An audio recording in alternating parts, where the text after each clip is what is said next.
Greetings, fellow travelers. Welcome to the 117th level of the RPG Cave.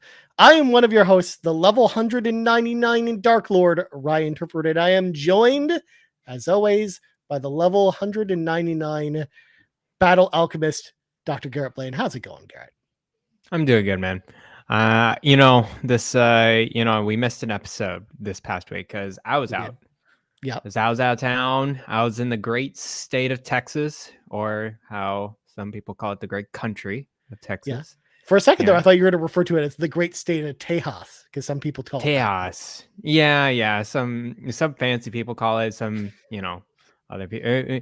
Actually, it's like a probably indigenous or Hispanic type of pronunciation is Tejas. Yeah. It's the origins of Texas. I'm not going to go through Texas history here, but I will tell you, Ryan, on Black Friday, I think every Canadian, including you, should be proud of me. I went to a hockey game. Ooh, that's exciting. Yes. What kind of hockey game? Did you go to the NHL or the AHL? I went to the NHL game. Okay. Yes. And I went to Dallas Stars versus Calgary Flames. Oh, that's my team. I'm a Calgary Flames person. Oh, really? No, they slaughtered Dallas Stars. I don't know what happened. Dallas Stars, the team is actually okay. It's a pretty good team overall in the NHL. I don't know about this game, though. Like, the first two periods, they were doing okay. They were catching up, and then they just slipped up. In a minute, Calgary just scored 2 goals, and they were just done. Their spirits were broken, and, they, lost 5-2 or 6-2, something crazy. So, but it was fun, going to a hockey game for, the 7th time in my life, something like that. Yeah. I was just about to say, if it was their first time or something, it would be that special. But no, I mean, it's 7th. That's pretty good. That's a lot of hockey games, Garret. I'm impressed. Yeah. I've been to some Allen American hockey games. That's the kind of the local team in Dallas. I guess that's the AHL. Is that? Yeah, that'd be AHL because okay. Back when I used to live in Houston, we used to go. I've seen the Houston Arrows a bunch of times. They play in the same league. I see. Well, the Allen Americans I hear are pretty good in that division as well. So yeah, it's been fun watching some hockey games, but also had great Thanksgiving food. It was American Thanksgiving around that time. Did some shopping, played some games. Overall, pretty good. Sounds like it was pretty fun. The best part was you even showed off the double Bluebell ice cream, which I loved because that came from a conversation about, when we were talking about HEB and Bluebell and a bunch of weird stuff from Texas. This is not weird. I'm just letting you know. It's a definitive answer that Bluebell ice cream is the best ice cream known to mankind. It is the best brand ever. Well, some argue there's some creamery in Pennsylvania somewhere that's pretty good, but Bluebell, Texas, I think they're in a lot of southeast states too. Yeah. But originally from Texas, so good. The only thing you were missing out on at that point is you didn't just go get a giant case of Big Red, that drink, that Big Red.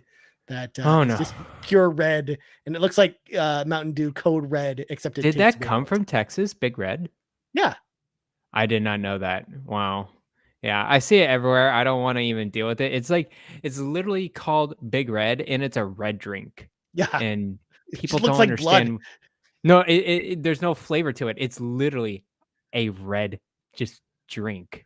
Yeah, there's nothing to it. So that's super weird. But I did get barbecue, which was great. Okay, nice. So. I'm very jealous, Garret. I'm very jealous because it started snowing here this week, and it's just been very, very off-putting a little bit. But then the best part was it was super cold outside and raining at the same time. Oh, that sounds like fun. My favorite combination in the whole world, then. But it was actually pretty cold in Dallas when I was there. Yeah, it was hitting below freezing.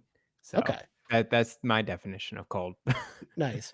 Well, even though we missed last week, Garret, I do want to say that I am glad that, I got to highlight an old episode that I think I was pretty proud that we got to put together with our favorite women in role-playing games.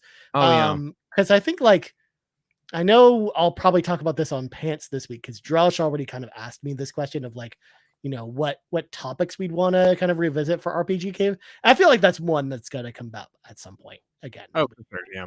So that was an episode I know I was pretty proud of. So that's why I wanted to kind of feature it last week. While I kind of took a little bit of a mental health break last week. Well, of course, as well. But even though we're actually going to be on break fairly soon here at Carpool, we're going to talk about that probably soon. But our Game of the Year episode's coming up pretty soon, Garrett, which is exciting. Yeah, it's gonna be super exciting. We're gonna bring everyone in, and we're gonna have so many takes, so many top lists everywhere. I think so ours excited. Is gonna be pretty different.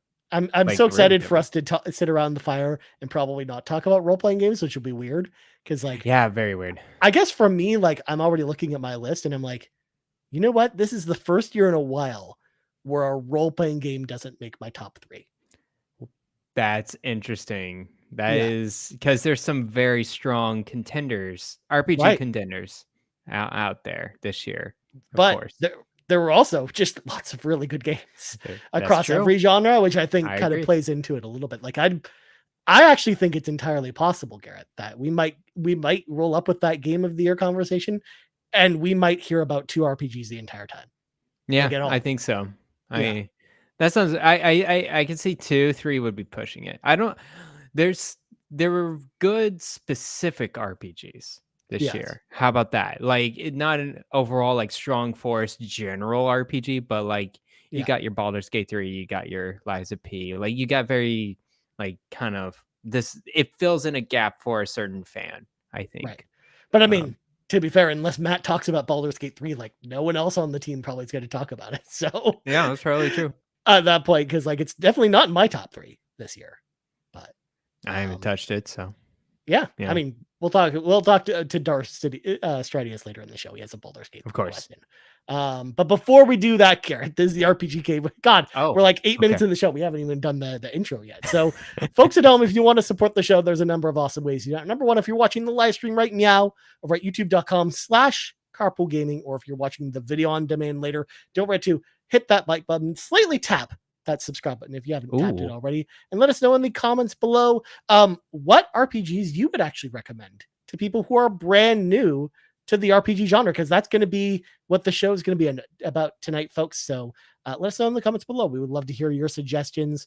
Also, if you're listening on audio feeds, don't forget to subscribe there if you haven't subscribed already. And also, if you're listening on Apple Podcasts or Spotify, of course, make sure to leave us a nice rating. Maybe leave us an Apple Podcast review. Also, I saw, Garrett, some people posting they got their Spotify Wraps, and we were in there. Mm-hmm.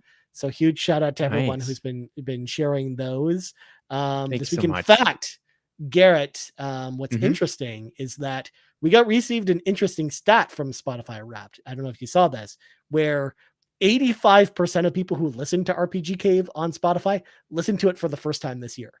Which is crazy to think about, because we've been doing the show now almost for 2.5 years now, right? So the fact that we're the growth was very, very high on Spotify this year was really interesting.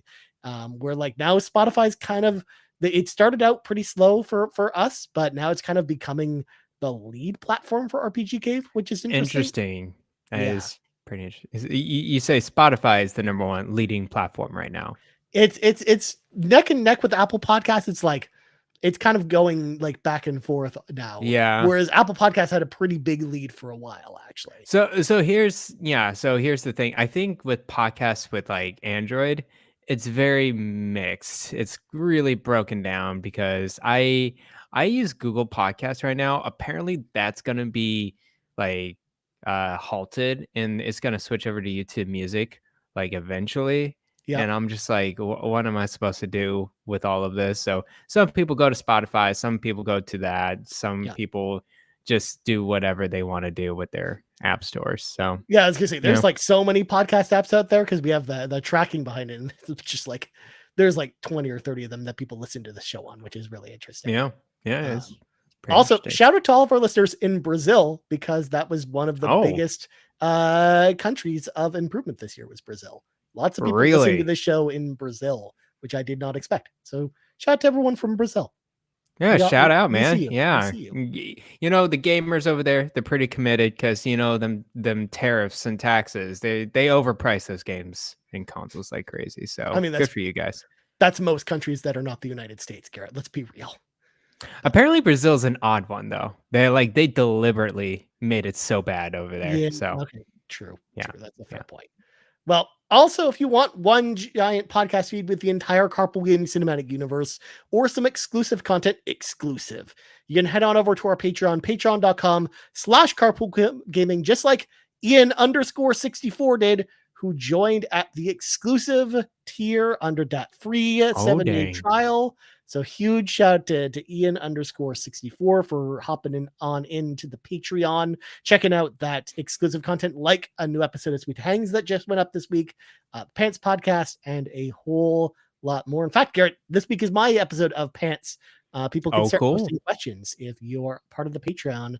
You got a question for me about anything, feel free to leave it on the questions thread over on the Patreon page. Of course, patreon.com/carpool gaming. And last but not least, Garrett, we are still selling the Xenobabe t-shirt. It is live until the end of I the love month. it. So if you too want to be a Xenobabe, you can head on over to our merch store over at carpoolgaming.com. Well, without further ado, Garrett, it's time to read from the sacred texts because we got an interesting topic tonight because this is actually something that we kind of do annually where we kind of do this like Black Friday kind of sales episode.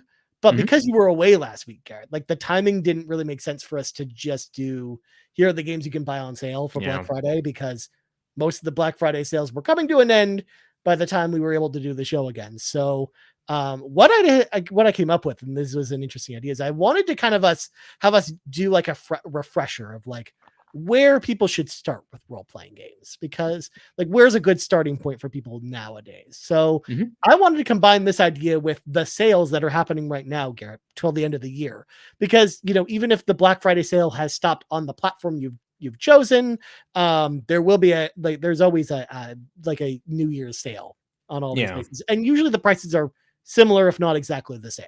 So that's what we want to. In fact, PlayStation's is up right now. So like they have the end of year sale going for the rest of the year essentially. So we decided to kind of put together lists for all 4 major platforms. So PC, PlayStation, Nintendo, and Xbox. And we came up with $100 budget to spend.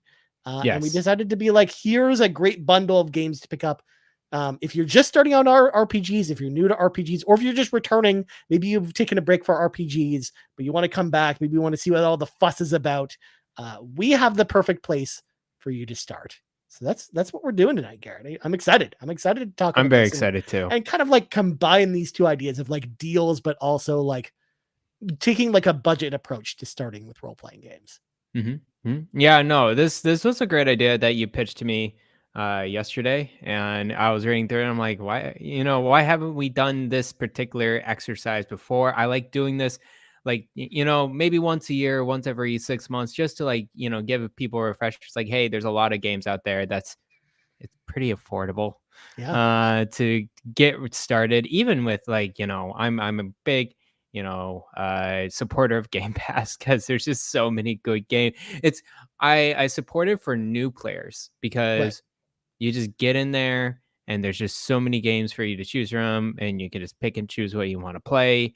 And there's so many great ones too, and a lot like different ones and indie type style games. Not even just Game Pass, but also the PlayStation Plus subscription is pretty good as well over there. So no, the only tough thing about just blindly recommending the Game Pass to people that are new to role-playing games is, there are so many games that it's like, well, where do you start? Like, which one of these like 20 games that are role-playing games on this service do I actually play first? Like, so that's part of the reason why I like doing this exercise too, is be like, no, here are the games that are on your current platform that are affordable, and these are like the places you should start. Like, it's slimming that conversation down a little bit, I think, is kind of where I wanted to take this a little bit as well. So, of course, so I'm excited for us to go through it. So, Garrett, you actually are doing the PC and Nintendo list, and then of course I did PlayStation and Xbox. So Garrett, I think since I've been talking for a while, I'm gonna let you go first. Sure. So either hit me with Nintendo or PC, whichever one you want to start with, my friend. Okay. I'll start with the PC one first. So I started with 100 USD and went down to a budget of $1.28. I'm sure I can scavenge something from some third Yeah. party website. I can get, Or I'm sure there's Morrowind. something on Steam for under $1 that exists. Yeah, I could go to, yeah, you know what? I'll just, user's choice on that one for that Yeah. $1.28. You can do whatever you want with it. But my methodology for PC specifically, I like the Steam sales. They do a pretty good job of, going through it. And I think this week they're starting the Game Awards sales. So Yep. there's a little bit of happening over there. But I also like to go to this particular website called cheapshark.com. Ever heard of that one, No, it Ryan? sounds very sketchy though. It sounds sketchy, but there's absolutely no ads. It's literally just like an aggregate website. Okay. It's like you look up, type in cheapshark.com, and then you got all the PC distributor stores that are reliable. From You got Games Planet, Fanatical, you got GMG, and you got Steam, of course, officially. And then you can like search up pretty any PC game you want. It'll tell you like the lowest price it's ever been, and then as well as what is the price in each of these outlets. And then normally in their main page they have the top like selling games or top cheap games in each of these stores. It does a really good job of just aggregating everything together. And then if you want to search for a specific game, it tells you where to like find it for the cheapest price. So Okay. it's pretty good. Nice. So And that's going to be helpful yeah. as well, because on Steam or on PC, you've just got so many different stores to choose from. Like it's Yes. the way to really like break down, okay, where should I actually get this? There's legit like 8 stores like out there that one could be just slightly better than the other just because of timing, availability of keys, so on and so forth. Also, I just want to let you know I did focus on Steam just because that's probably the most accessible and most diverse platform on the PC. Or yeah, in that ecosystem. Of course, you can choose Epic or GOG or whatever. I chose Steam, so Okay. I think everyone would be fine with that. Let's see how many games I got, Ryan. 1, 2, 3, 4, 5, 6, 7, 8. I got 8 games Ooh, that's for a the lot. PC. It is a lot, and I think that's the advantage of the PC marketplace because you can find really quality RPGs for super cheap. And Yeah. I went for cheap on PC just because I want to go, here's a good quality set of RPGs. They might be a little bit older, but there's a lot of versatility and it kind of gives you a good palette of different types of genres of RPGs around here. So, and of course, we're doing it this week. If I do it next week or a month later, this list could be totally different, but I like just going through it and choosing all different types of stuff here. So, Yeah. I will. This is just random orders, just the way I found them, and I'm like, that's definitely a good price and a good get. So I'm gonna go with first. Actually, a game I haven't played, but I hear it's very good, and it's a JRPG, action oriented. I know Ooh. Ryan Turford has played it, so has Sean Capri, and that is Tales of Arise. Um, Oh. and that is actually it's on sale on Steam right now for 20 USD, but it's also a little cheaper on gamesplanet.com for $16.99 USD. And it's a Steam key. So there you go. That's a good price for a game that's not that old. I think it's 2020, right? Yep. Or Well, and an 2021. expansion just came out for it this Yeah. year, like last month. So like the Yeah. game like just got like a big update with, more new content if you want it, kind of thing. Right. Right. So yeah, starting off strong with the JRPG Tales of Arise. I'm sure that could be a PlayStation game too, but well, there You you might go. You hear can about play it a later in the show. You might hear it later on the show. So Tales of Rise, very good price. Second, this one had to be in here. It didn't really matter price for me. It's just like this is a game RPG requirement. Of course, coming from me, you know me, it has to be Skyrim. Yeah. Okay. I did choose the special edition, so that is actually the 2016 edition for the PC, specifically because of the mod support in the mod community. It's really dedicated towards compatibility towards that specific edition and then older editions. But if you try to get the anniversary edition, of course you get the editions there, but also there's not much support for older mods on Yeah. that new version of that game. So it's actually landing on a mixed or like not that positive in Steam Yeah. page Like the too. anniversary bundle, I think is better for consoles because you don't Yes. have that wide open, mod market. Whereas if you're on PC, it's definitely the reverse from what I've researched. Yes. Yes. So stick with Skyrim Special Edition.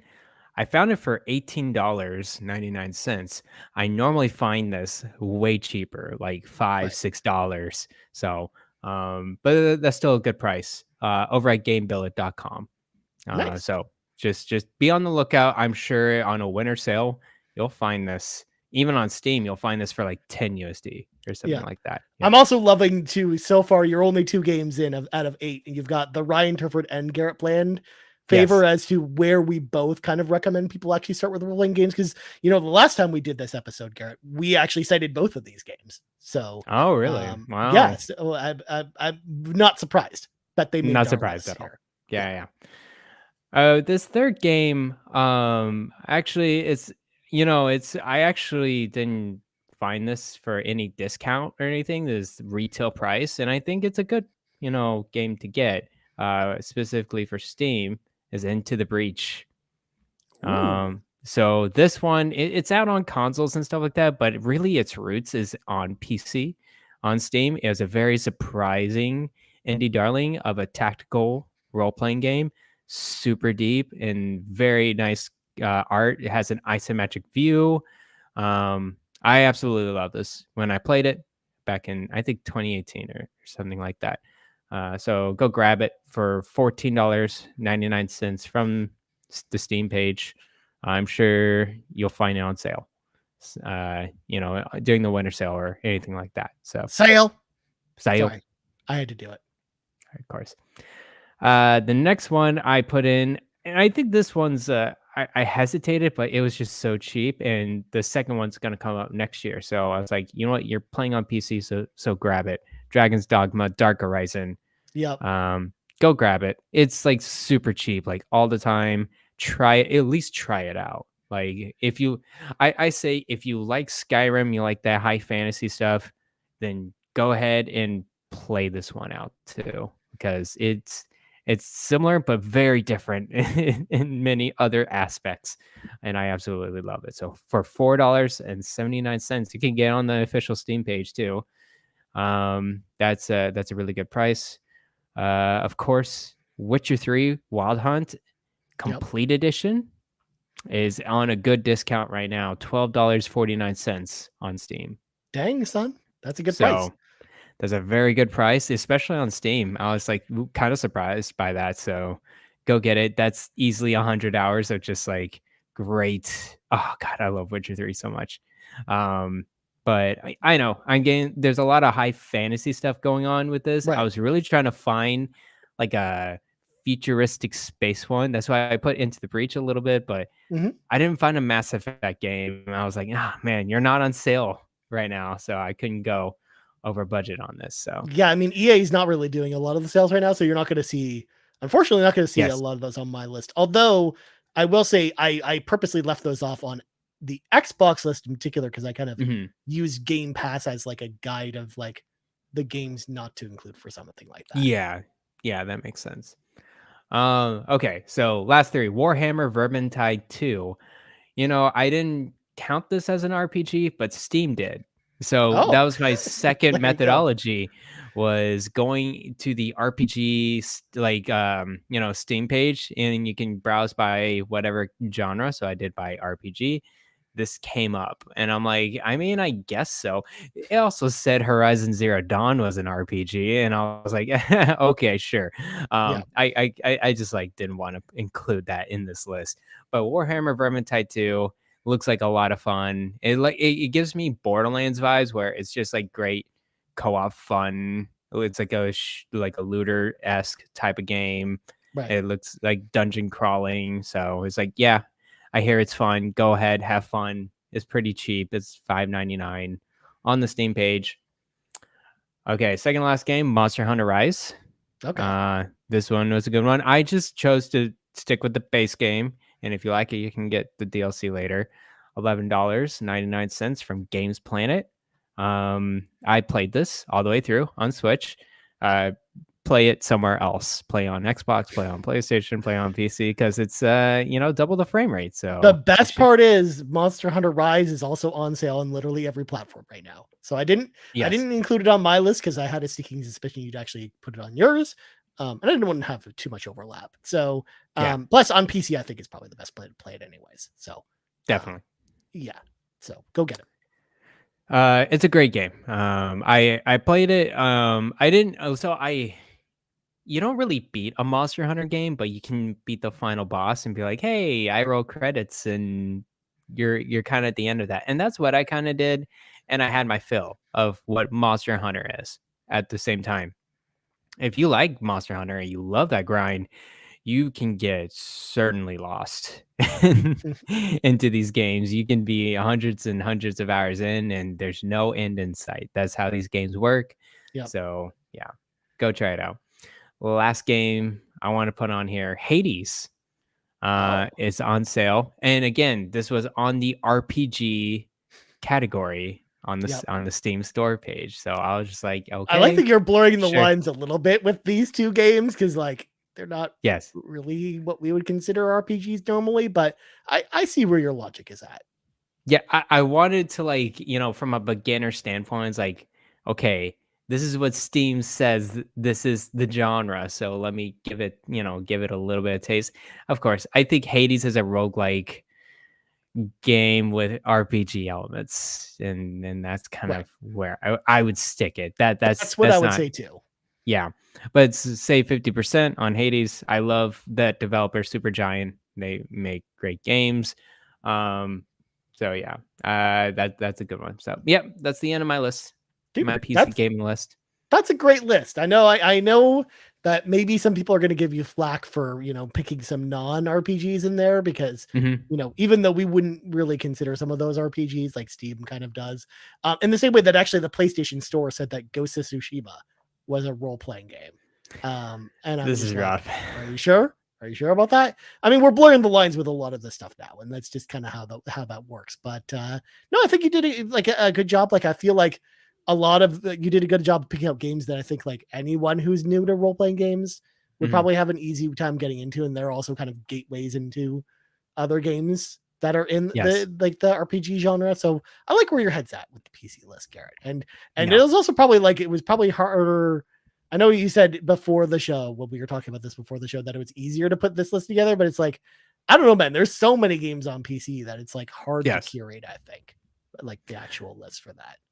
If it was during Black Friday sale or the winter sale, I think I would have a much tougher time to figure out which game to put into that list, because it would be, there's so many type of RPGs that would just go on sale, and I'm like, go get everything. So yeah, there you go. That's my. I'm gonna review just one more time so everyone can hear. Tales of Arise, Skyrim Special Edition, Into the Breach, Dragon's Dogma 1, Witcher 3 Wild Hunt, Complete Edition, Warhammer Vermintide 2, Monster Hunter Rise, and Hades. That is the list. So go get it. Well, there you go. I mean, and you have $1 left, so you can go buy like a Steam portrait or something. You can buy Fallout 1 and 2 on PC on Steam. So you actually probably can. You probably can do that. Yeah.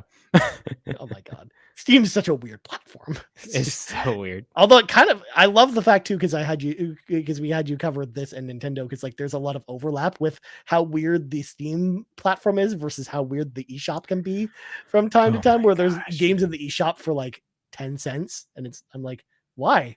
Why even post it for 10 cents? What money are you making off this? And the thing is like it's towards the top of the list of great deals because it's popular because it's 10 cents. Yep. Everyone's buying it for 10 cents. I'm Not just because they like oh the my game, but god. because it's literally 10 cents. Yeah. Which is just Yeah. the weirdest Great marketing. thing every time. But oh my god, it kills me. All right. Well, All right, since what about you? you started with PC, Garrett, I'm gonna kind of Mhm. do like the sister platform to PC. I'm gonna start with Okay. Xbox actually. I was really gonna Okay. start with PlayStation. I'm gonna start with Xbox actually. So first off with Xbox, as I mentioned a little bit earlier, I'm kind of the way I developed this list is I wanted to make sure that like it's taking into account that you're probably going to have Game Pass because Mhm. with Xbox, as someone who does an Xbox show, the Mhm. main appeal and main draw for a lot of people to the Xbox platform in general is Game Pass. So I'm Mhm. assuming if you have an Xbox and you're going to be getting games there, you're probably going to have Game Pass of some sort, whether it's the Mhm. core version or kind of the like ultimate or whatever version you decide to go with. Probably going to have Game Pass of some site. So I tried to get games that are not on Game Pass, or that's kind of the focus. Of course, y'all, if you want some RPG suggestions for games that are in Game Pass that you should start with, hit me up. I will give you some. But Garrett, I'm going to start off Yes. with my two cheaper games, the games Okay. under $10 that I wanted to start with. Number one, of course, from Obsidian. This is actually a first party release, Garrett, despite the fact that it was published by Ubisoft. South Park: The Stick of Truth. I feel Great like one.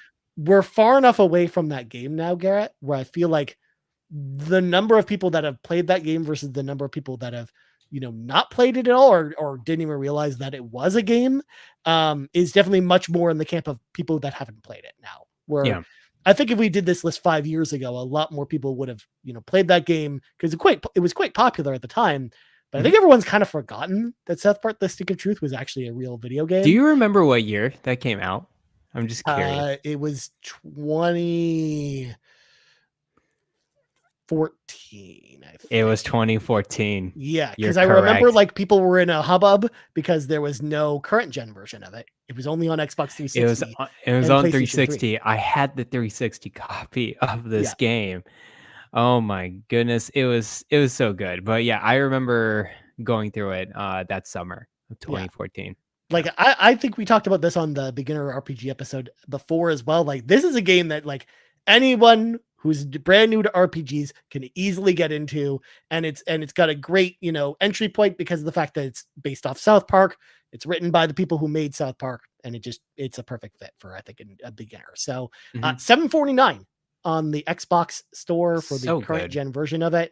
You can also get the backwards compatible Xbox 360 version for $5 if you want to go that route instead of the going for the 250 for the current gen version. I like the fact that there's both options, Garrett. That's great. But That's so weird to me that yeah. Xbox kind of allowed a backwards compatible of that. So, but yeah, Well, okay, no, they sure. did the backwards compatible version before Ubisoft re-released the game. Really? Yeah. Oh man, I guess they did re-release it when the second one came out. Yeah. They Gotcha. waited till the second one came out. And then even then, it was only available as a pre-order bonus for that I game. remember It that. then took them another year before they started selling it separately. Mhm. I did have it. I pre-ordered it and grabbed Stick of Truth Yeah. on my PS4. Man, Nice. such a good game. Yeah. Well, next up at $6.24, Lost Odyssey. Some people call it the That's a good one. true Final Fantasy 13. I just call it a great JRPG on the console made by Mistwalker, which we talked about, I think, a couple months ago. Really good game. It's 4 discs, so it actually takes up a lot of space on Quite your a hard bit. drive. It got some great 1X improvements as well. So if you have a Series X or a 1X, this game looks very good today. And I think it's a great pickup for Mhm. $6.24. Good And one. again, I kind of wanted to include these as kind of my two like major like turn-based games because I wanted to include like throw in some action games that we're going to go Of into in course. just a second. Because Garrett, my next pick is actually not just one game; it's a collection of games. In fact, it's like 8 games in one for $30. I decided to kind of like have 3, since I did like 2 very cheap titles. I'm doing 3 kind of big boy titles, as one might say. This one, the Borderlands Collection Pandora's Box. It includes everything released under the Borderlands name ever. So it includes Borderlands 1, 2, 3, and both Tales from the Borderlands games. All the DLC for each one, $30. I did not know they had the Tales games in there too. Wow. Yep. That's a good price, actually. Yeah. And all the DLC, that's a very good price because yeah. Borderlands, so the retail price of Borderlands 3 with Season Pass and Season Pass 2, Yeah. I think it was like 120 or 150 USD or something crazy like that. Yeah. Yeah. Whereas it includes all that. So it includes like both the season passes for Borderlands 3, all of the content for Borderlands 2, Borderlands, the pre-sequel, everything. So everything Borderlands related. You and I have talked about it before. I think like Borderlands is a great I love it. entry point for people to role-playing games. And it's just a great first-person shooter / role-playing game. So had to include Borderlands Pandora's Box. Like that price is like a slam dunk. If you don't own those games already, go get them. Mm-hmm. They're awesome. Next up, Garrett, this might surprise you. I didn't put this one on the PlayStation list, but I decided to put this one on the Xbox list instead. Persona 5 Royal at $29. Yeah, it's a good one. I mean, we don't need to talk more about Persona 5 Royal. It's amazing. Y'all should play it. It's easily the best turn-based role-playing game of the modern era. Ever. Yeah. And I think $29.99 is probably the best price you're going to get for it for a while. And it's no longer on Game Pass. Like that's one of the reasons I wanted to highlight it as well. It did leave Game Pass back in October. And I think that it's a great get for $29.99. Like 100 hours of gameplay right there. More than 100. Well, according to Kevin, apparently you can platinum in 80, which is kind of crazy. But yeah, no, over 120 hours of just pure fun. Persona 5 Royal is such a treat. So I haven't played the Royal version. I'm still thinking I'm gonna play it sometime next year. Like that's my 2024 goal. Nice. I think is playing Persona 5 Royal on Steam. So. You're gonna do that and Persona 3 Reload in the same year? I think so. Yeah. Oh, that's I've done Xenoblade Chronicles 2 and 3 that's true. In 1 year. Yeah, that's true. Yeah, I should not underestimate you, Garrett. And then my last game on the Xbox list, I only came up with, again, 5 games here, but with the Borderlands collection, you're getting like 8 games right there. So the last one I wanted to include is one that just came out last year that I think a lot of people kind of skipped over because it came out last December.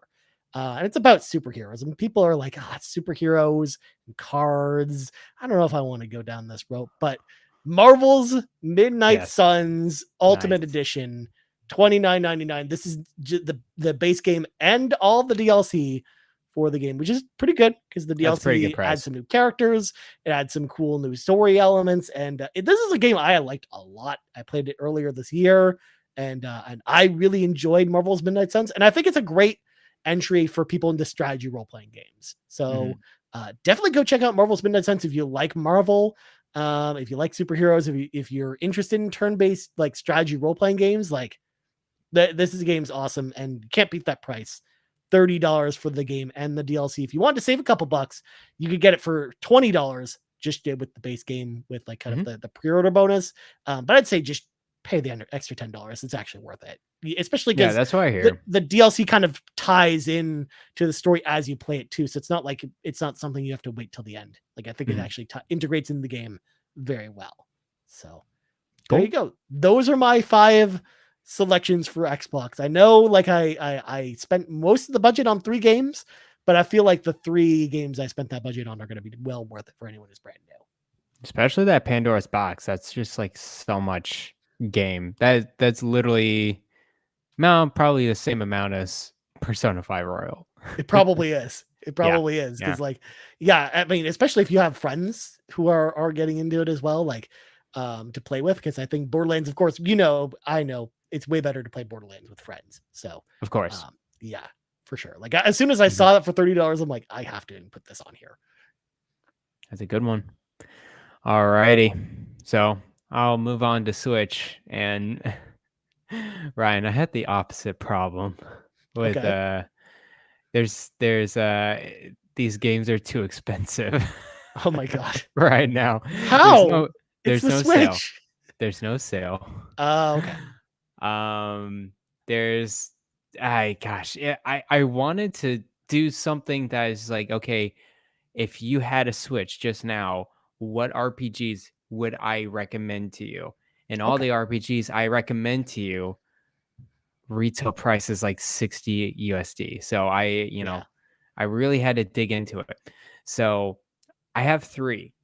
Okay. I have three. Like, okay, you're good to go. These are the three games I think you'll enjoy RPGs coming out. And I actually my methodology again, go through the methods here. I went to a website called DekuDeals.com. Okay. Now they primarily focus on Nintendo Switch. Nintendo Switch online prices. They look at physical as well. So they go through all the outlets like Walmart, Target, Amazon, and they look through the Switch digital sale, and then they'll tell you, hey, this is the cheapest price it's ever been. It's matches previously, and it kind of tells you the price history. So it does a pretty good job for the Switch side of things. Um, and you could filter out a lot of stuff. So I was trying to filter and see like, okay, what's the best bet for like each of these games. But wound up getting three games, leftover budget of $2.62. Go grab 26 10-cent games or something like that. So there you go. Or you could buy 287 copies of a 1 cent rare from Magic the Gathering. I've got, yeah, sure. You can do that too. Yeah, Sounds like good. I don't know, like a boneyard dragon or something like that. Like those, or a Mhm. Shivan dragon. Like go buy like 281 copies of Shivan dragon. You'll be all set. Yeah, yeah, and that's all you need. Okay, so the first one, actually surprised. It came out on a sale after a year. That's pretty good. Mario plus Rabbids Sparks of Hope. Yes. Um I found it physical from Walmart. $19.97. So that is a good get. I think this when I thought of RPGs and Switch, this was the first thing I actually popped up is Mario plus Rabbids. It was debating between the original one and Sparks of Hope. Sparks of Hope, I actually found it cheaper right now. I know Yeah. the original one, it gets really cheap during the sales. Like it'll get down to like $5 or $4 or something like that. But Sparks of Hope for 20 USD is a very good price. It came out last year. It is a tactical role playing game, and it's probably the best approachable tactical role playing games I have. Like for a new player, like Right. this is the one I would recommend to people. It's goofy, it's fun, it's with Mario, and the characters, the rabbit characters too. It has a bunch of cool different abilities. You're just going around in a certain like radius and movement and behind cover and just facing your enemies. Overall, Mario plus Rabbids Sparks of Hope, very good game. Played through it last year, very good. Second game, and they're heavy prices, so sorry about that. I I had to choose a Fire Emblem game. You had to. I mean, that is I, kind of how this list works. And I mean, it's not like we can mhm. use Amanda's argument during her gift bundle this year on Nintendo Drive, where they're like, well, actually, if you go down to your local GameStop and then you go get a used copy of it, the used copy goes for this. We're not using any of those antics today. No. Nothing like Sorry, that. not looking up used prices or anything like that. So I did find, I was, I really wanted Fire Emblem Three Houses in here because I think that one is really services for new and old players alike, Right. but too expensive right now. It's. I was like, okay, hold it off. I've seen it down like 40-ish dollars on digital sales, but I had to resort to Fire Emblem Engage, which is a great game too. Don't get me wrong. I played it through it this year. Very good game, but it was really a fan. It's a love letter to the fans and the Right. fan service. And so it might be off putting for you if you're a new player, but you'll still get that Fire Emblem kick, that Fire Emblem strategy role-playing game grind. So I did find Fire Emblem Engage for $37.42 physical from Walmart.com. Okay. Yeah. Yeah. So Got there that you go. physical. And then you'll be able to show it off to your friends. You'll be like, hey, look at this copy of Fire Emblem I got. Yeah, you can literally just lick it right in front of them. Yeah, just like, oh, I never said you got to go. That's too far, Garrett. Too far. tastes like waifu. I'm just kidding. Like. What is this show anymore? Just get me out of here, Chewy. So Fire Emblem Engage, choice number 2. Okay. Number 3. I had to choose a Xenoblade Chronicles game. You certainly did. For new players, though, Garrett, new players playing Xenoblade. Yes, of course. You got to get, and so I was searching around. The first one was on sale for a little bit, so I was like, okay, play the first one. I think it's a very solid JRPG, very solid. It's an action RPG, but I would say it's like, it's like a Final Fantasy 12 type of deal going on. It's like semi-automated battle system. Very good. It's my first Xenoblade Chronicles game, and I absolutely love it. It's on digital right now, from Amazon, 40 USD. So Nice. those are my 3 games Nice. from Switch. Is Mario plus Rabbids Sparks of Hope, Fire Emblem Engage, and Xenoblade Chronicles Definitive Edition. And of course, I've seen there's many RPGs on sale digitally on Switch, but I really wanted to showcase what offers on the Switch and like kind of more exclusively on the Switch because there's so many of them. Of course, I didn't mention Xenoblade Chronicles 3. That's, that came out last year, or Fire Emblem 3 Houses. I think I would prefer those, but this is still a great list, I think, for a starting, RPG bundle. I like that approach, Garrett, because that also explains why you had to go with kind of the more expensive list, because those games just don't really go on sale that often to begin with, especially as just anything first party Nintendo.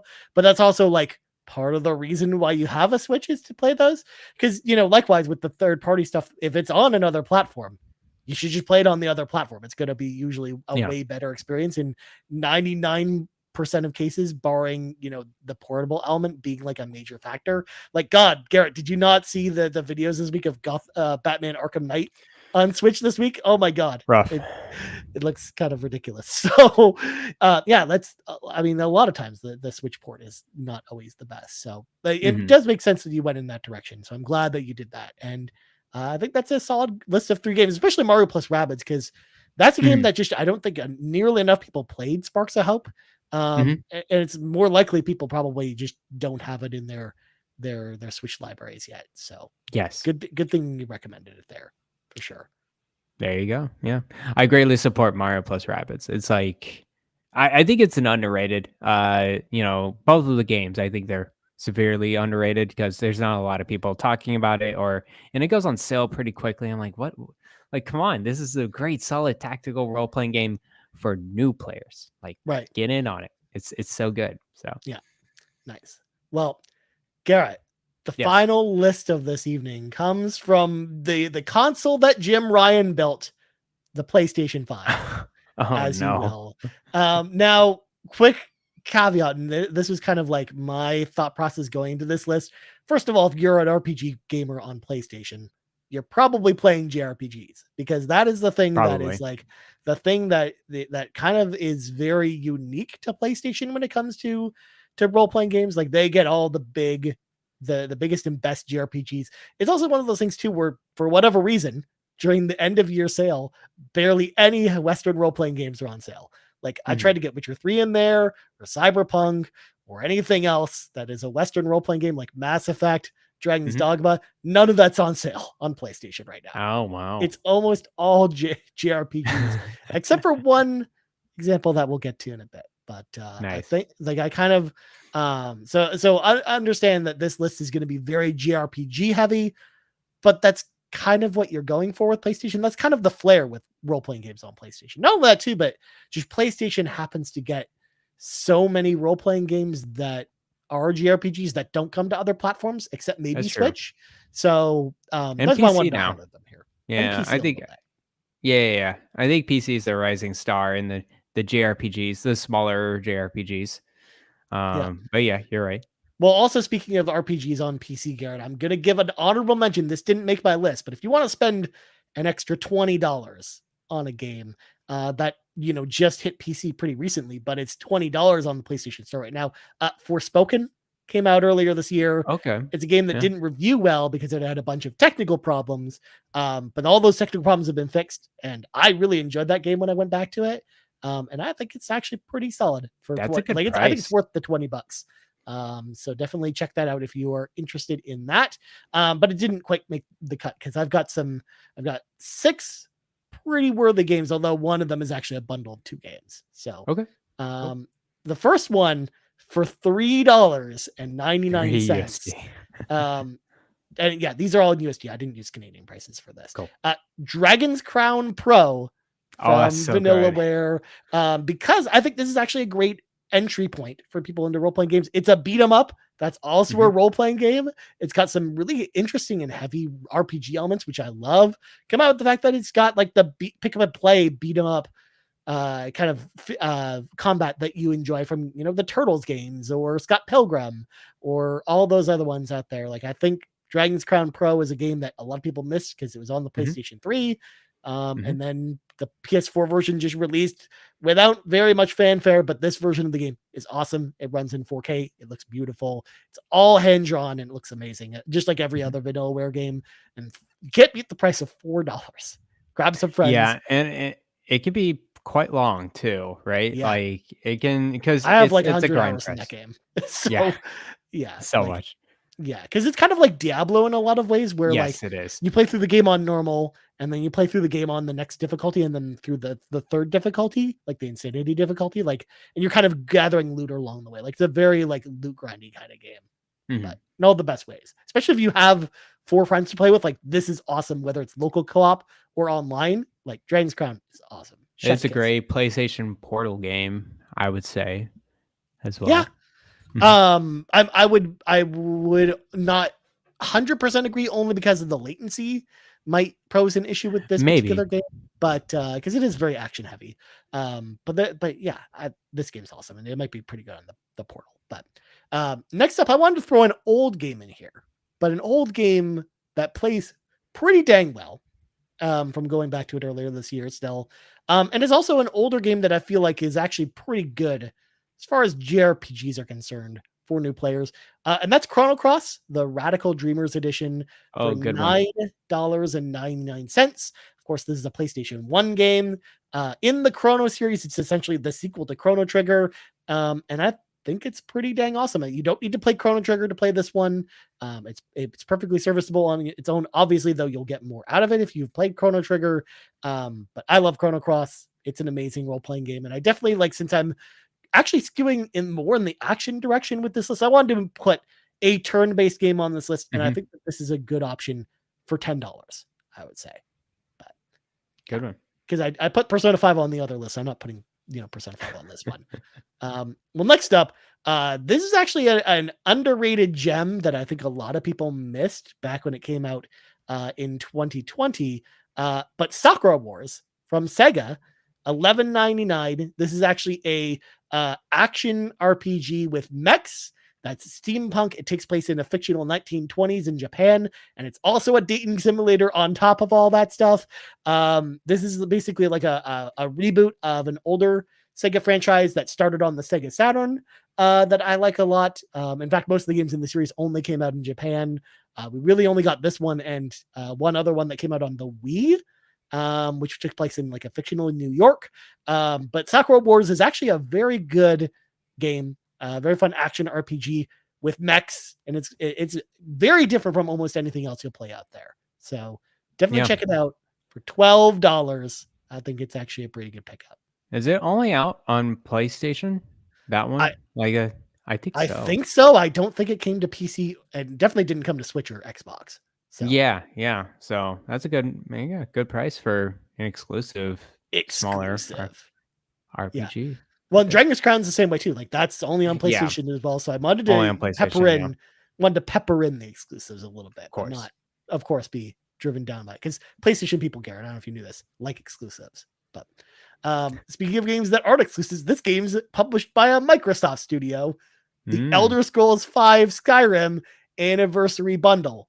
That's a good one. Yeah. It's $19.99. So it's actually basically the same price as what you had for the special edition on PC. But obviously with the Anniversary Bundle, I think that's the way you go on console, especially because the special edition, especially PlayStation. Yeah. Yeah, it was rough on the bot support on PlayStation was so rough. Because in the initial Sony push to not do it, and then Bethesda eventually made one on Skyrim on PlayStation, but it was just crap. It was just not that great. And of course, there's not a lot of modders that want to do anything with the PlayStation version, so it was just not that good. Xbox a little bit better, but I would say, yeah, I agree with you. The Anniversary Bundle is probably the way to go for PlayStation and Xbox. Yeah, especially because like the special edition and this are basically the same price, so you may as well just go with the Anniversary Bundle at that point. It's got those extra mods and it gives you a little bit of extra gameplay there. So definitely want to include Skyrim on the list because it is my only Western RPG entry because it was one of the only ones that was on sale. And it's also a good starting point for a lot of people. Yeah. I also could have included Fallout 4, but I decided not to. That's the other one I could have put on. Yeah. But yeah. Next up, Garrett, Trials of Mana. I've talked about it plenty on the show before. Great action RPG, remake of an old game, $24.99. It's got 30 hours of gameplay in it. Like, it's not a super long RPG, but it's got a lot of replay value because you're going to want to go back after you play it for the first time and play through a different set of starting characters multiple times to get different endings. And in fact, it's not just the endings that are different, but like the last half of the game is different depending on what your party selection is, which is cool. So Trials of Mana is definitely one that I really recommend. It's a great action RPG for beginners. And my last pick, Garrett, is actually a 2-pack. So you get 2 solid games in one. So for $29.99 to round out this list, Tales of Arise and Scarlet Nexus bundle. So that is good. That's a good price. Wow. Yes. So you get Scarlet Nexus and Tales of Arise in one bundle for $30. It doesn't include any of the DLC because I know Scarlet Nexus got a ton of DLC, and the Ultimate Edition of that was $20. But Tales of Arise, like that expansion, is not going down anytime soon. So I think like this is the way to go if you want to play these games. I mean, Tales of Arise, as we talked about before, great game for beginners. And then Scarlet Nexus is also a really great action RPG in its own right, made by the makers of the Tales series. And it really just got overshadowed by Tales of Arise because they both came out the same year, but like a couple months apart from each other. But I think like Scarlet Nexus is also like a pretty good game that I think a lot of people have kind of like forgotten about since it came out. So yeah, I wanted to include them as well. You get a nice bundle for $20. So that's 8 games right there. Okay. That's a lot. 7 games. I can't count. 7 games. 7 games. Pretty good. Wow.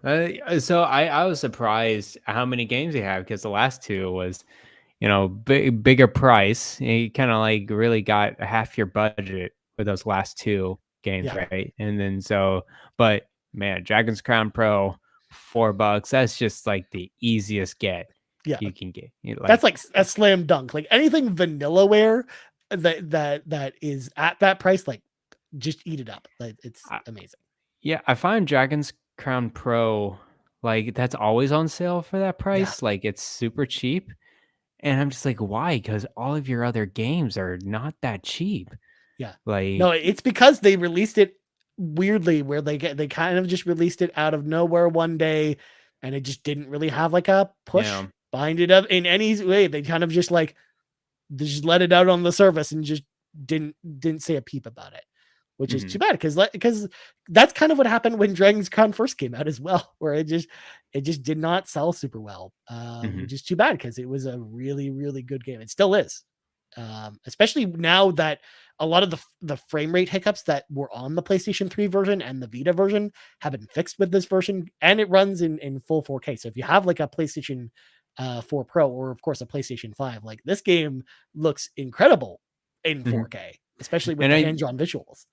And I was playing the Vita version. It was kind of hard for me to play it on that version just because of the joysticks was a little too small Yeah. for me, and I kind of struggled with it, even though it was pretty good overall, like performance wise. But yeah, I would agree. PlayStation 4, PlayStation 5 version, that's the way to go. Yeah, I think so for sure.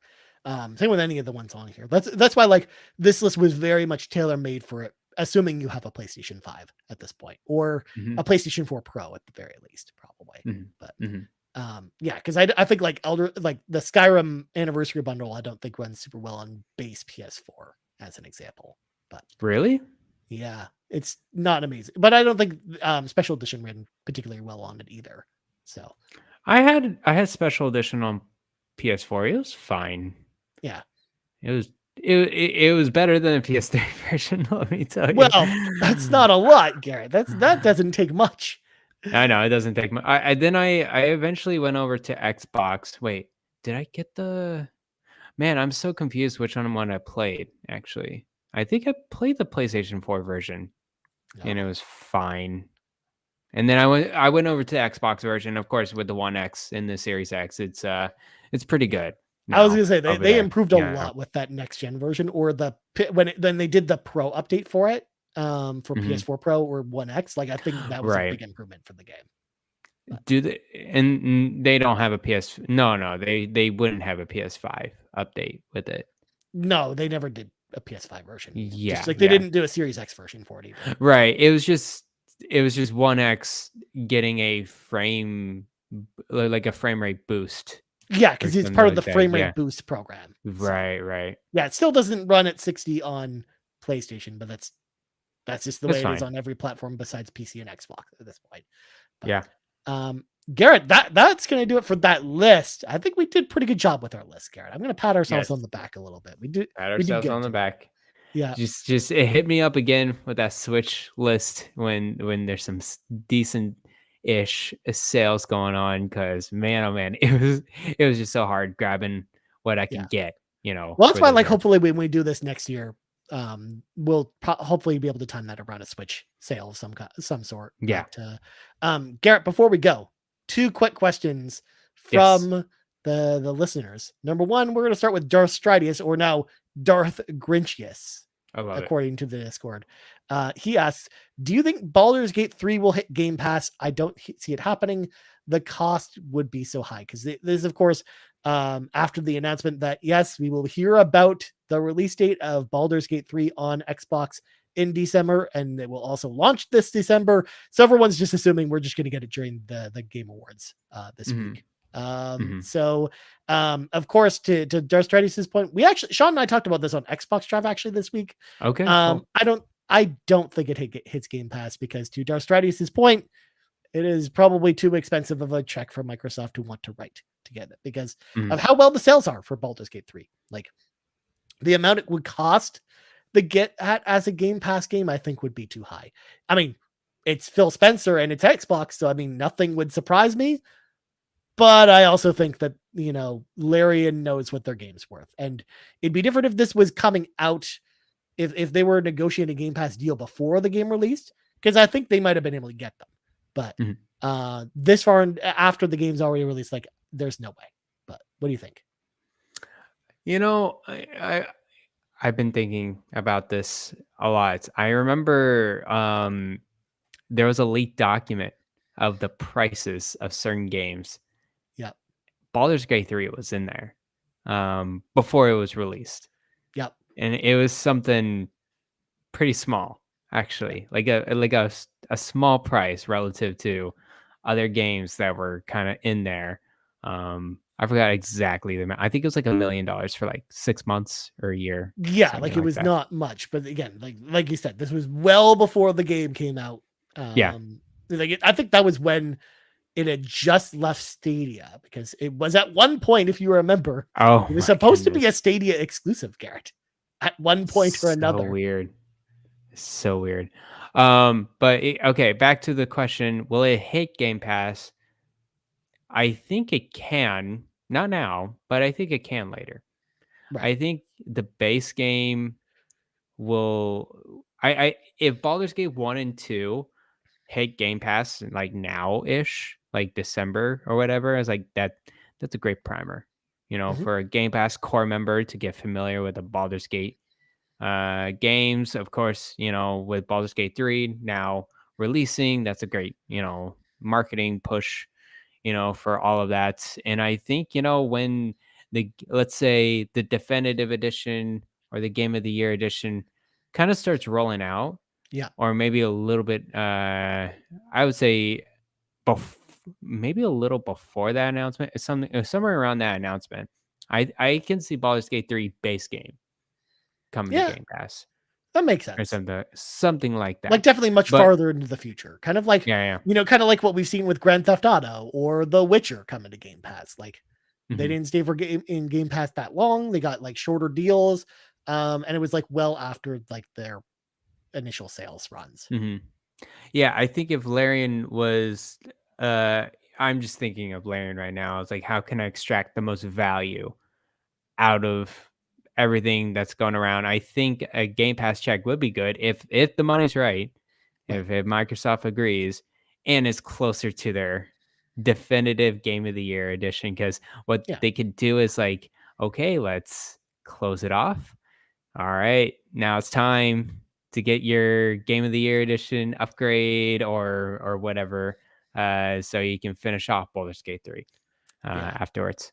Yeah. I mean, the only way I see that not happening though is kind of a similar situation with Cyberpunk, where I actually thought before Phantom Liberty came out, they might put Cyberpunk in Game Pass, but like Mhm, the second that they started to smell blood with Phantom Liberty, that people were going to be excited about it, they're like, that we're selling we're back to selling Cyberpunk for $70 again after it had sat in bargain bins for almost like 2 years after it came out. no, that Um, makes sense, yeah. like I imagine that like it could go in the way that you're saying, Garrett, but it also could go in that other direction where they're like, actually, the game like Baldur's Gate could go on a bunch of sales, and then after that Game of the Year version comes out or around that time, instead of putting it on Game Pass, they're just like, all right, jack the price back up again because we know Mhm. people will buy this for this Game of the Year edition. That's a good point, and I also wanna point out, Game Pass portfolio, um, there's quite a bit of RPGs,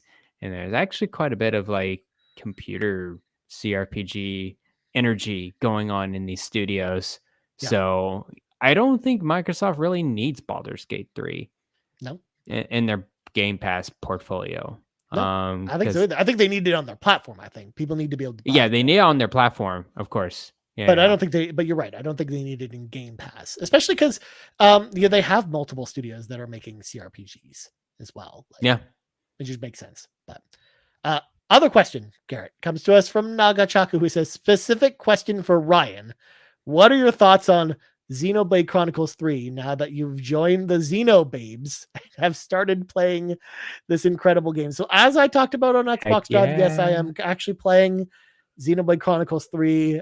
This was a mistake. I don't know why I started doing this in the first Oh place. my But goodness. I'm also like taking it very slow. Where I'm basically just He's playing it on my doing it, lunch guys. breaks or when I play it before I go to bed. Like it's not Where like are you at? I just wanna just let me know where you're at. Like, are you in I the I beginning of the game? I just finished the prologue, Garrett. Oh my gosh. You got some flutes going on? Is there some melodies going on? Yes, there is. Yes. Yes.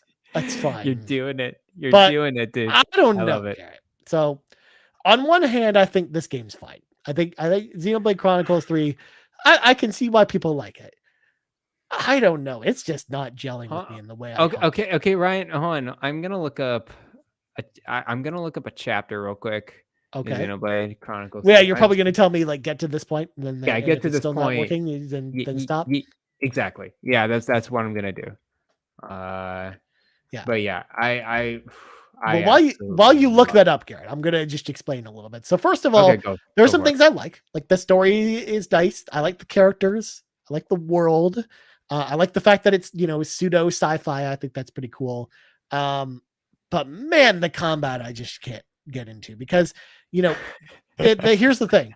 Here's the weird thing about this is that it's MMO style combat, but it's slower than something like World of Warcraft or It Final is. Fantasy 14, where because you're mostly auto attacking and then you've got 3 moves to select from, and they're all on rotating cooldowns, but the cooldowns take forever. Like I feel it's actually less action packed than something like Final Fantasy 14, where your character has like a defined kind of rotation, or like set of like combo attacks that you're kind of doing in quicker Mhm, succession.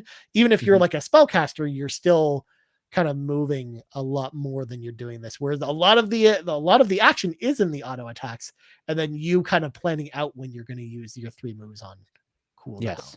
Like I think so. I like the fact that the strategy's there. I understand why they did it that way, but it's also just like, as someone who plays MMOs, I actually like the way that something like World of Warcraft or Final Fantasy 14 handles combat better. They just do, plain as day. At least from where I I am so far. Maybe it opens up later, No, it but doesn't. yeah. So for now, that's kind of how I feel about it. Where it's like, I think the story is good, but it's just like the gameplay is. I'm having a harder time with it because I am so used to those other games. Wait, so are you yeah, so I'm trying to figure out, you're just doing the prologue, I so just finished the prologue. are you switching classes at all yet? Like, Yeah, between I your just party started members? having the ability to do that. Okay, I'm curious how you like that, because it definitely spices up the combat Yeah, more as you do that. Um, and then like I just have to say I agree with you. The combats in Xenoblade games are not that great. right. No, There, because I I mean think, it's not the main draw. I mean, obviously the yeah, stories and the characters are the main draw, definitely but the I mean, like, story. so, Yeah. and that's kind of the thing that's keeping me going and keeping me playing more than Hmm. anything. But Hmm. yeah, because I remember people talking to me about it before, like they love the combat, and I'm like, now I'm playing, I'm like, what the heck were you people talking about? Like, I think, yeah, yeah. I think it's really specific to people that like it. Have you done any of the kind of mega, like, Megazord type of big boss battle type of things yet? not yet, no. Okay. Well, just don't expect too much of it compared to, like, let's say a Final Fantasy 16, because Right, that trounces it like crazy. But yeah, I agree with you. The combat is not the most inviting or the most entertaining yeah, of the game itself. yeah, Yeah, it's really the exploration, world building, and story for me. for Those sure. are the big ones. Yeah. It's and that's the thing, I wouldn't it would be probably less of a hang up if you weren't doing the combat so often, but you're doing You're combat a doing it lot in quite a this bit. game. So it's just like that's why I'm like, well, I mean, I could turn my brain off a bit and kind of listen to podcasts while I'm doing this, but it's just like I don't know. I have this weird feeling about it right now. So like I said, I'm going to continue with it despite the fact that I am not, over the moon with it. I'm still liking it, but I'm not like liking it as much as everyone else in the community is, at least. Yeah, yeah. I'm interested how, if you continue it, I'm interested how you liking the story. Yeah. And then I'm also interested in in your take on the side quests, because the side quests in this game are probably the best out of the three.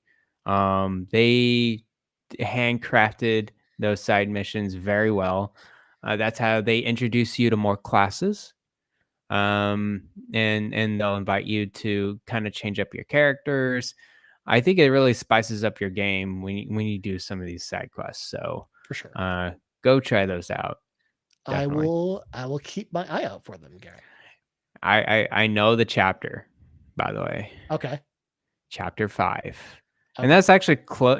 It's like kind of like 2/3 of the game, Right. but I think that one like tore me apart. I was I was like, this is tearing it was just tearing my heart and my brain at the same time. I just want to cry so much. Aw. Um, yeah. And I'll also let you know, Ryan, this is a really lame boss battle. Like, Okay. Excellent. the last boss battle is just terrible. Oh Just my god. I'm sorry, I'm preparing you for it. It's just so bad. It's just so lengthy and not fun at all. The real question So, is, Garrett, will it somehow be worse than the final boss battle in Alan Wake Remastered was? oh, I Because haven't played that one yet. oh Is man, it oh is I it can't bad? wait for you to play that Oh no. final boss. Oh my god, it's Oh no. amazing. It I mean, it's the same boss type as the final boss in Superman Returns for the Xbox 360, Oh aka goodness. one of the worst superhero games on the Mhm, Xbox 360. But mhm. also, before you go, Garrett, if we have a second, I want to ask you about one other thing that came up this week. Did you see the promo for the Fallout TV series? I did. Oh, I what do you did see the think? promo. I'm really liking the vibe, man. It is so Fallout. Yeah, Like it's and great actors and actresses. I like the scenery. It's definitely Fallout 4 yeah, focused, right? Like there all those types of characters.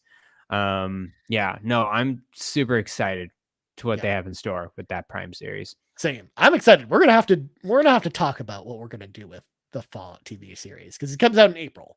Mhm. So we're gonna have to organize something. But anyways, Garrett, I think that's gonna do it for tonight's show. We've yammered on about RPGs for long enough. So Of course. before we go, Garrett, plugs go. You can follow me on X. All right, or Twitter, whatever you want to call it, at Blaine Explosion. You can also find me on the Discord. I'm very active on the RPG Cave, Xbox Drive, a little bit on the Nintendo Drive, a little bit on the PlayStation Drive, and a lot on the PC gaming. Please just let me know if you want to know anything about emulation, PC handhelds. I'm your guy, man. I watch, there's this total thing, like a total niche crowd coming in with the YouTubers. Yeah, I'm really obsessed with all the videos over there about just handhelds. I'm not getting into these handhelds, but like the amount of small handhelds there yeah. are, and like everything has their pros and cons, can range from $25 to $150 depending on your function.